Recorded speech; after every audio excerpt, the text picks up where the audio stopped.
हम पहले भी कहते थे मधुबनी की धरती पे, मधुबनी की धरती शांति प्रिय धरती है, यहाँ पर अतीक अहमद का मुरीठा नहीं चलेगा।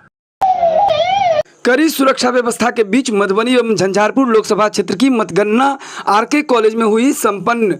मधुबनी लोकसभा से सभी अटकलों को ध्वस्त करते हुए भाजपा प्रत्याशी अशोक यादव 1,51,945 मत से जीत का लहराया परचम। अशोक यादव को 5,53,428 वोट मिले। दूसरी तरफ झंझारपुर लोकसभा से सभी अटकलों को ध्वस्त करते हुए जदयू प्रत्याशी रामप्रीत मंडल ने दर्ज की जीत। सुमन कुमार महासेठ को 1,84,169 वोटों से हराया। हम पहले भी कहते थे मधुबनी की धरती पे, मधुबनी की धरती शांति प्रिय धरती है, यहाँ पर अतीक अहमद का मुरीठा नहीं चलेगा। और इस शांति में भारत में हरा मुरेठा नहीं चलेगा, केसरिया मुरेठा ही चलेगा।